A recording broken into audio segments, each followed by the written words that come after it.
The post-war arc of One Piece wraps up the Summit War saga with some insane revelations and so many unique setups for the future that it's impossible to get my head around them all, but one thing is clear: the world and characters of One Piece are going to change forever. Hello, you scurvy dogs, and welcome to my One Piece watch-along series where I react to the One Piece anime as a first-time viewer and offer up my first impressions of the story.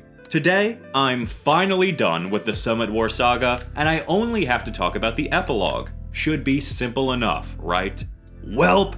Just like with Post-Enies Lobby, this epilogue arc demands respect. I'm not gonna lie, the Marineford arc left a bit of a sour taste in my mouth, and I did go into the post-war arc kinda grumpy. But I think that the post-war arc does a great job of finally fleshing out most of Luffy's backstory that retroactively resolved one of my biggest complaints about Marineford, while setting up new avenues for the rest of the crew to grow. In this video, I'm going to be talking about all these recontextualizing reveals, offering my thoughts on a specific retcon, and discussing how the future of the series is going to shake out. There will be spoilers aplenty, so get out of here if you care. For the rest of you, let's sail on. After a battle like the one that took place at Marineford, there are bound to be ramifications felt throughout the world. While this arc mainly serves to showcase Luffy's grief over the death of Ace, his relationship to his brother growing up, and Luffy coming to terms with how to move forward, I did enjoy the glimpses we see of the rest of the world,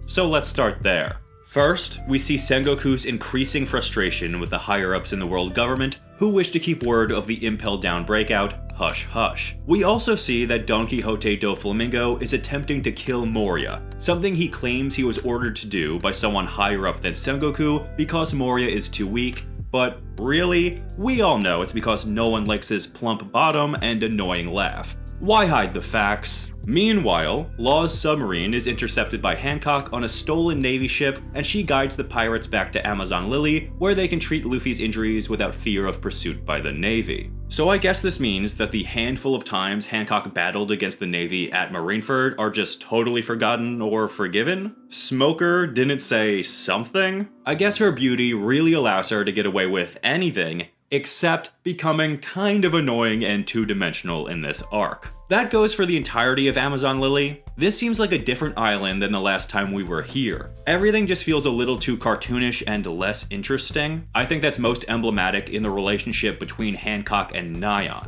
They were really not on good terms only a few weeks ago, but now, Nyan is acting like Hancock's nagging mom, and it feels like she suddenly has a lot more sway over the rule of law. Hancock's the Empress. I don't know why she allows Nyan to tell her no about anything, since she has no power, and she certainly wouldn't have before meeting Luffy. It's not the biggest deal, but things do kind of feel off, and now the island feels too warm and cuddly compared to how it was originally. None of that matters though, because now Luffy is awake, and my god, is he pissed. I thought this instant freakout was a good reaction. It's raw and completely understandable. I do think it goes on for a bit too long though, and I think that's mainly because I really could not listen to Luffy scream about Ace anymore. It feels like half his dialogue has just been shouting Ace for the last 40 episodes. Jinbei tries to talk to Luffy and calm him down, but Luffy continues to freak out so hard that he breaks the space-time continuum, and we are transported back in time to his childhood with his brothers. Didn't see that retcon coming, did ya? So, the majority of the post-war arc consists of this flashback to Luffy's life growing up with Ace, under the care of the mountain bandit Dadon and her crew. This is something we saw snippets of in Marineford, and Ace mentioned Dadon by name before he died, but we never really knew anything about Luffy's childhood. We know that he hung out at a bar where he met Shanks, and then 10 years later he set off as a pirate. Those missing 10 years were always a mystery, and this arc serves to finally flesh out Luffy's history in order to explain how he came to be the man we meet at the start of the series. This is something I never expected to see from this show. I always thought that Luffy's backstory wouldn't be fully told in such a way with practically a whole arc dedicated to it. After the first couple of episodes, I was wondering what this flashback was really gonna tell us that we didn't already know. I'll admit that it did take me a bit to actually get into the story being told here, but once it hits its groove and gets going, I really enjoyed it. The main reason that I think it works so well is because it doesn't just focus on Luffy. In fact, he's kind of the character who gets the least focus. This flashback is more so about Ace, Sabo, and Dadan, and that's why I think it really works. Also, all the information we see about Ace growing up in this section retroactively made his death more upsetting and impactful for me. I kind of wish we had this backstory before his death so I could feel it in the moment, but it is what it is. So, what's going on with these little shits? We begin with Garp taking Luffy to live with Dadan in the mountains outside of Fuchsia Village sometime after Shanks departed and gave Luffy his straw hat. Ace has been living here since he was a baby, and the mountain bandits don't really seem to give a shit about the boys as they are just taking care of them due to threats from Garp, or so Dadan claims. It's a bit odd that Garp trusts these bandits to just do his bidding and raise these boys in the proper way he expects, but there may be something more to his relationship with Dadan than we know, so for now, we just have to take it all in stride. The main story being told at the beginning of this flashback is that Ace is a snotty brat older brother and Luffy is a desperate for kinship annoying younger brother. Luffy chases Ace through the woods and Ace wants nothing to do with Luffy, which puts Luffy in danger and acts as training of a sort for him. I wanna say this goes on for about 6 months until Luffy finally manages to follow Ace all the way through the woods to a junkyard known as the Grey Terminal, and this is where the story takes a real weird twist I was not expecting. Turns out, Ace is a thief, stealing from other pirates and degenerates in this junkyard with his extraordinarily stylish friend, Sabo. The day Luffy follows Ace is of course the day Ace and Sabo get in over their heads by stealing from a pirate crew, which results in Luffy being captured and tortured, a rather fitting outcome for a younger brother just trying to be friends with his older sibling. That's what you get, twerp! Well, Ace has developed some semblance of feelings for Luffy during his 6-month stalking spree, but it isn't until the boys realize that Luffy must not have told the pirates anything about their secret stash of treasure that they've accumulated over the years that Ace and Sabo begin to feel bad about the torture of their innocent 7-year-old acquaintance. So, these glorified toddlers go rushing in, armed with metal pipes, which for some reason is their weapon of choice throughout their young lives, and naturally go toe-to-toe with some mean old pirates to save Luffy and escape. Somehow, they actually pull this off. And it's only after this fateful encounter that Ace begins to accept Luffy into his life, largely helped by the friendship lubricant that is Sabo. Probably shouldn't talk about brothers and children in the same sentence as lubricant, but hey, this arc pretty much confirms that without Sabo acting as a middleman, the relationship between Ace and Luffy may not have developed into the loving one we know they have in the future. So, let's talk about Sabo, shall we? After this incident in the Grey Terminal, Sabo begins living with Ace and Luffy at Dadan's place, and he is the greatest retcon yet in One Piece history. He's the secret other brother that no one ever knew about, and obviously, watching this for the first time, it's pretty clear the reason no one has mentioned him is because he dies. And by dies, I mean there's no way he's actually dead, because you don't just introduce a character like this, make him so integral to the backstory of the main character with such an immediately iconic design, just to throw him away. So, everyone must think he's dead for some reason, but really, he's out there somewhere, waiting to reveal himself in 100 plus episodes, as is tradition. With all of that meta commentary out of the way, I actually don't mind the addition of Sabo to the story. At first, his inclusion did feel very much like that episode of Rick and Morty with the memory parasites, the episode where the family all have false memories of wacky characters implanted into their minds. When we saw the sake exchange, that we've seen a good number of times, which shows Luffy and Ace sharing their sake and becoming brothers, but then Sabo is also there, it gave me big time memory parasite vibes, and his design really adds to that. But aside from having to accept that Luffy and Ace, who look relatively normal, spent their youth hanging out with a steampunk secret millionaire, I think Sabo's character, and how he's utilized in this backstory, are really done rather excellently. I liked his relationship with Ace and Luffy. I enjoyed watching these three little shits train together in the woods with their shared dream of becoming pirates. I think they were a really fun gaggle of punk-ass kids. This brings me to where this flashback really begins to pick up some steam. So Luffy, Ace, and Sabo essentially form a criminal gang that breaks into the main city whose junk makes up the Great Terminal, and they steal what they need to survive. They develop quite a reputation in town, which I was not expecting, but also goes to show that his whole life, Luffy has been a criminal, and he didn't just start when he set out to be a pirate. We also find out that Sabo comes from the nobility of this kingdom, and his parents are pieces of trash. We'll get back to that in a bit. Meanwhile, with 3 punk kids playing at pirates and constantly training, Dadan gets fed up with the boys, and they say fuck it and build a dope treehouse fortress in the woods and just live there together in what can only be described as the ultimate boy fantasy. This hideout is legit so cool, and there's one scene where the 3 boys are playing at pirates that is so wholesome and filled with a sensation of childlike wonder that it really hit me. Their brotherhood shines through and feels authentic in these moments. Life continues to be extremely strange for this trio over the course of the next few months. While training to defeat the largest animals in the forest, they meet an old pirate named Naguri who lost his crew after a battle with Gold Roger. The Naguri stuff was kinda weird, but also there were some nice moments with that plot point involving Luffy and Ace. Luffy gets some real training from a genuine pirate, while Ace learns a bit of what it takes to be a true pirate captain and hears some positive words about his father from a man who actually fought against him. Then Naguri sails off to, I'm sure, never be seen nor heard from ever again. Oh, also, there is a celestial dragon coming to the Goa Kingdom, so the entire city is in a tizzy and decide that before the arrival of such a noble sack of dog shit, that they'll burn the entire Great Terminal and kill everyone inside. You know, a cleansing that will make the entire city reek of charred trash and barbecued poor people. Nice plan, geniuses! I'm sure any visitor will love the stench. This plotline about the burning of the Great Terminal is the climax of the flashback portion of this arc, and it introduces some interesting elements into the story. First off, Sabo's parents hire some pirates to take Sabo back to the city, and Sabo goes willingly after being promised the pirates won't kill Luffy and Ace, but Sabo hates his dumbass parents and the creepy child they adopted to replace him. Meanwhile, Luffy and Ace begin to work for those pirates and are manipulated into planting the explosives around the Great Terminal for the coming fire. Meanwhile, we see that Dragon is here. It's clear that he's around because of the incoming celestial dragon, but also, could he be extra vigilant of this area because he knows Luffy is here?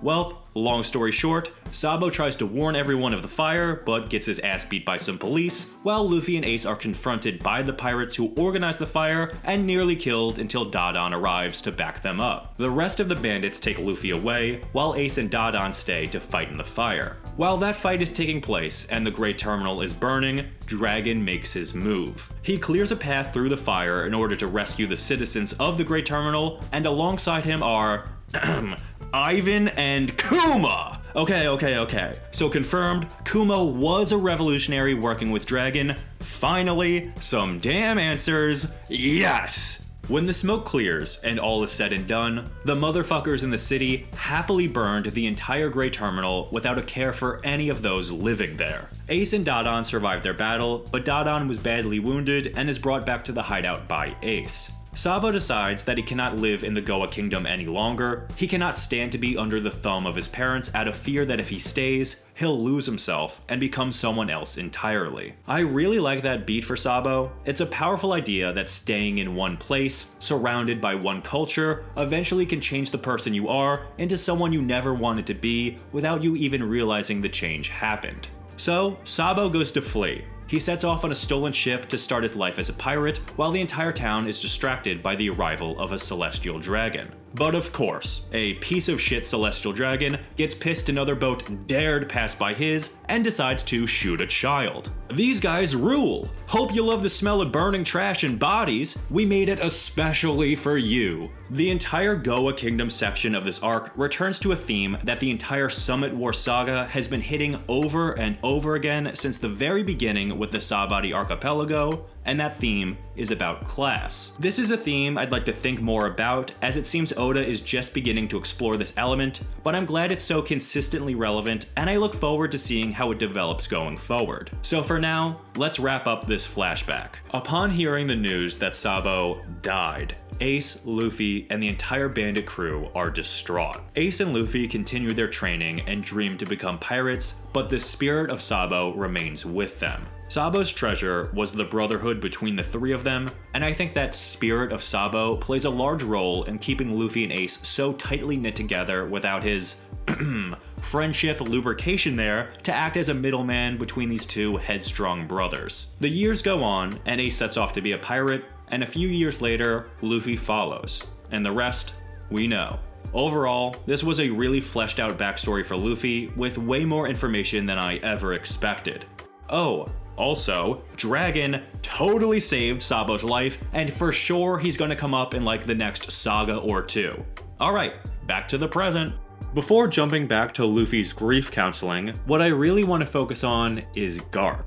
We see that Garp has returned to the Goa Kingdom following the war, catching some pirates outside of Fuchsia Village and returning home a naval hero. But he's confronted by a drunk and enraged Dadan who beats Garp in the street. She's deeply upset that Ace has been killed and blames Garp for his death and for the mental condition that Luffy must be in now, having watched his brother die before his eyes. Garp just remains on the ground and takes the beating, not denying anything that Dadan claims about him. I think this was a fantastic moment between these two parental figures. We are later told that Garp is as good as retired from the Navy, and it seems that he is essentially exiling himself to the East Blue and atoning for his sins by protecting the island where his boys grew up. It's a bittersweet moment between two characters that share a lot of history, but I'm glad we got to see Dadan get a moment like this in the present day. Luffy is having a pretty rough time coming to terms with everything that happened at Marineford, and Jinbei has to smack some sense into the boy to get him to finally calm down. The conversation that takes place between these two really digs into what is at the heart of Luffy's tantrum. He lost his brother, who was always his guide throughout life, and he also feels truly powerless for the first time ever in the face of all the extraordinarily powerful enemies present during the war. But Jinbei gets Luffy to see past his grief, to remember what he still has in his life. We see a flashback of Jinbei and Ace together in Impel Down, when Ace told Jinbei that after seeing Luffy in Alabasta, he no longer felt worried about him anymore because he was surrounded with such great friends. Luffy comes to this realization himself, tearily crying out that he wants to see his friends again, and that's exactly what this story needed. I mentioned this idea in my last video on Marineford, but the theme of Luffy acting alone versus acting with his friends is cemented in this arc. I probably need to rewatch the entire saga to get a real appreciation for this theme, but it seems to be that everything since Saobody has served the purpose of showing exactly why Luffy needs his crew. Throughout the last few videos, I've complained that the story has suffered a bit without them, and in the end, if that was kind of the point, then it's a forgivable problem for this story to have. The post-war arc, and Luffy's cry to see his friends again after everything he's been through, solidifies that he's not just a one-man army who is bringing along a cast of wacky characters for the ride. Luffy cannot continue into the new world on his own. He couldn't save Ace by himself, but going forward, as long as he has his crew, he can achieve anything. I appreciated the appreciation for the Straw Hat crew. They really needed to be shown some love after being sidelined for so long, but it's still going to be a while until they all unite. After Luffy finds some peace, he returns to the seashore with Jinbei, only to find that Rayleigh has arrived on Amazon Lily. This man swam to this island through the calm belt after his ship went down God knows how far away. I mean, how much more powerful can a person be in this world? Rayleigh is a true monster. With the arrival of Rayleigh, Trafalgar Law and his crew have sailed away, and Law refers to Luffy as D when speaking about him, and I really thought that was interesting. There's not too much to say about Law in this arc, but the fact that he was witness to all of this insanity helped Luffy after Marineford, and seemingly knows something about the will of D, means that Trafalgar Law has officially climbed to the top of my list of characters I need to know more about. He can go to that top slot because everything is finally confirmed with Kuma after all this time. We see through Rayleigh that Kuma told him at Saobody he was secretly working for the revolution, and he sent everyone away in order to save them. He also mentions how he expected to be turned into a machine soon, so there's still more to learn about Kuma, but finally, those pressing questions have been resolved, and I'm deeply satisfied with the unraveling of his role in this story.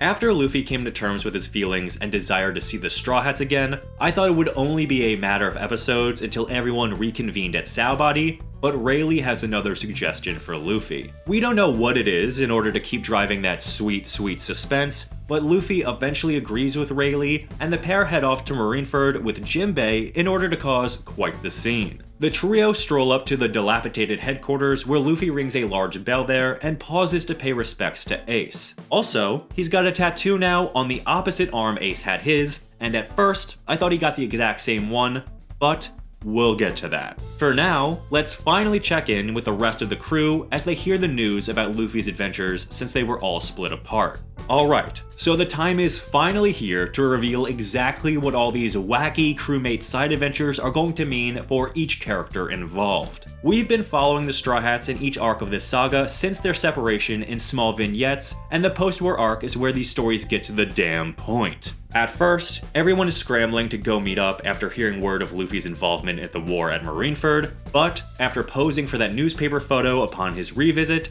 everyone immediately gets the message Luffy is trying to send them. Well, not immediately for everyone, but at least eventually. The original plan was to meet at the Sabaody Archipelago in 3 days, but Luffy has signaled them that instead it will be 2 years. Hence the crossed out 3D on his arm right above the 2Y. We've finally reached the mandatory long-running shonen series time jump, baby, and I couldn't be more excited. What's everyone gonna be doing during their 2 years off screen? Let's review. Unsurprisingly, Nami is going to stick around with the Sky Island scientists and learn more about their borderline magical weather abilities. Frankie accidentally detonated Vegapunk's laboratory in a hilariously predictable manner that reveals his real secret laboratory, where he will presumably spend the next 2 years upgrading his severely damaged cyborg body. After settling the civil war between Big Birds and Man, Chopper is going to study the medicinal plants of the island. Ivan has finally returned to his kingdom and met Sanji, who he gives a rather hard time. Ivan tells Sanji about the special food of the Kamabaka kingdom that strengthens the body, and naturally, Sanji wants to know how to make it, so Ivan tells Sanji he can get the recipes by fighting 99 new Kama Kenpo masters. Sanji is not only getting a physical upgrade, but will be providing food strength boost to the whole crew going forward, I guess. Robin is going to meet with Monkey D. Dragon at the Revolution HQ, which is beyond fascinating, and I'm sure will likely be the most plot important of all these developments. Usopp just decides to train to get stronger in order to escape the island he is trapped on under the tutelage of Hercules. Brook is trapped in a cage as a freak show for paying customers and busts out an electric guitar. Not really sure what's going on here, but as long as he's happy, I guess. And finally, in a twist I did not see coming, Zoro asks Mihawk to train him. I've long wondered why Zoro was sent to the same location as Perona, and the reveal that this is Mihawk's castle was such a nice touch. Mihawk is hesitant at first, but upon seeing Zoro's resolve to get stronger for his captain and his crew, he agrees to train him. Honestly, hell yeah. I wonder what this means for their relationship and rivalry going forward. With all the crew getting upgrades and forming interesting bonds with important characters throughout this world, what is Luffy gonna be doing?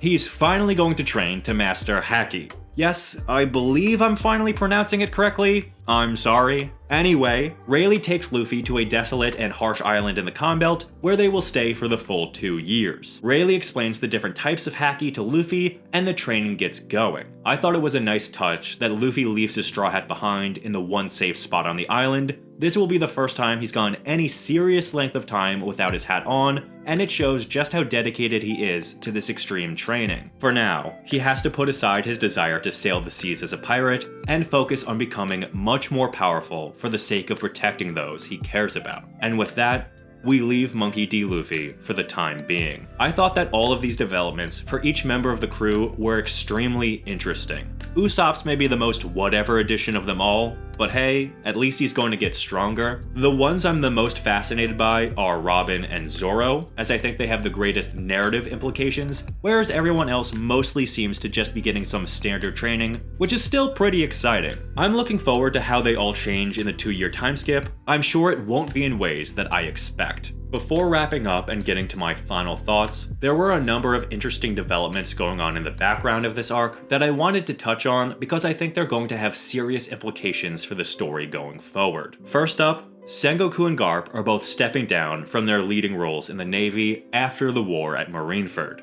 I already touched on Garp, but for Sengoku to also step down is huge news. The entire Navy will need to be restructured, and it looks like Aokiji is in position to take the top spot, which means that there's an open admiral position available. We also see that Smoker is hellbent on continuing his chase of Luffy and wants to go to the New World. Could he become the new admiral, or will it be someone else? Kobe's dream is to become an admiral, but he's far too young and inexperienced. Although, now Kobe has Haki. I did not see that coming, but apparently getting clocked by Luffy awakened the Haki in him, which would make him an incredibly formidable foe if he can master it in the 2-year time skip. Kobe is slowly climbing up the rankings in the Navy in the background, and this power upgrade means he's actually going to be a problem should he ever confront Luffy again, and I love that. Then, the very last bit of information we get comes by way of Captain Buggy, who has returned to his crew with his loyal Impel Down prisoners. Buggy states that Rayleigh could be Luffy's uncle. Are you kidding me? More Luffy familial ties? How could he possibly be related? He'd either have to be Dragon's brother, which I doubt, or Luffy's mother's brother. There is a whole familial side we know nothing about, and for this tease to come right before the time skip makes me think Luffy's mother may be an important part of the narrative upon entering the New World, but we shall see. And with the post-war arc over, that finally concludes the epic Summit War Saga and the first half of the One Piece story. In general, I thought the Summit War Saga as a whole did an excellent job of fleshing out the politics of the One Piece world. I'm sure there's still plenty that we don't know, but with the introduction of elites like the Celestial Dragons, flashbacks showing the lengths the government was willing to go to kill a child of their enemy, the entire Navy gathered at Marineford, and the new players in the 11 Super Rookies and Blackbeard's crew showcased a world of deep political strife with control of the Grand Line used as a tug-of-war rope. If One Piece was going to mature into a grander odyssey where the Straw Hats are important players in a struggle for world power, rather than continuing to just beat up bad guys for the sake of it on their journey, then this saga was necessary for that metamorphosis. The post-war arc did an excellent job wrapping up the events of this overall saga in a way that I found truly endearing because it is the complete opposite of the arc that came before it. Instead of focusing on an epic battle with dozens of new or barely known characters, this arc zooms in on a few specific characters to tell their story. A big complaint that I had with Marineford was that I didn't feel Ace's death was very impactful because I did not know Ace at the time. After this arc, I've come to know Ace and understand his core wounds and what drove his desires and ultimate sacrifice. If nothing else, the post-war arc redeemed Ace's death for me, but it did so much more than that. It's hammered home how important the Straw Hats are as a crew, it sets up incredible storytelling possibilities as a consequence of the prior arcs, and, most importantly, after over 500 episodes, this show still leaves the viewer wanting more. What did you think of the post-war arc? What did you think of the Summit War Saga as a whole? Where would you rank the arcs within this saga? I still have to think that through, but I'm leaning towards Saobody still being the best of them. Anyway, let's talk about all this in the comments below. I'm very curious to hear what everyone has to say. In 2 weeks, it may be a new year for all of you, but I will be jumping ahead 2 years to the Fishman Island saga. Finally! Full disclosure, the saga is too long for me to break down in one video, so I'll be breaking down the Return to Saobody arc and the beginning of the Fishman Island arc first, then wrapping up my thoughts on the saga with the following video. I can only watch so many episodes at a time. Thank you so much for watching this all the way through. You know the deal by now. You people who make it this far are the ones who have all my love, simply because you're seemingly as insane as me. I hope to see you in the next video, but until then, I'll shut up.